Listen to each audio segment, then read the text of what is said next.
Aujourd'hui, nous allons parler d'un passage puissant, un passage qui explique pourquoi certaines bénédictions tardent, pourquoi nos prières semblent parfois bloquées, et surtout, ce que nous devons faire pour que le ciel s'ouvre à nouveau. Regarde ce que Dieu nous dit dans le livre du prophète.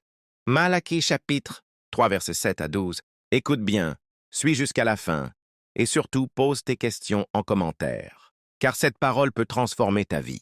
Ce passage est un appel divin, un cri du cœur de Dieu à son peuple, un rappel que la bénédiction est liée à l'obéissance, et que désobéir volontairement peut bloquer les cieux au-dessus de nous. Écoutons ce que Dieu dit, et examinons-nous avec humilité. Depuis les jours de vos pères, vous vous êtes écartés de mes ordonnances, et vous ne les avez point observées. Revenez à moi, et je reviendrai à vous, dit l'Éternel des armées. Nos ancêtres ont désobéi. Ils ont gardé les formes religieuses, mais ont rejeté les principes de Dieu. Ils trompaient Dieu, pensant que cela n'aurait pas de conséquences. Mais Dieu, dans son amour, nous lance un appel clair aujourd'hui. Revenez à moi. Alors nous demandons, en quoi t'avons-nous trompé, Seigneur? Et Dieu répond sans détour, dans les dîmes et les offrandes. Une malédiction invisible, parce que nous avons retenu ce qui lui revient, parce que nous avons désobéi en silence, une malédiction est venue. Le travail ne donne pas de fruits, la terre est sèche, les prières sont bloquées, et souvent on accuse le diable, alors que c'est notre infidélité qui a fermé les cieux. Mais Dieu ne condamne pas, il propose une solution pleine d'amour.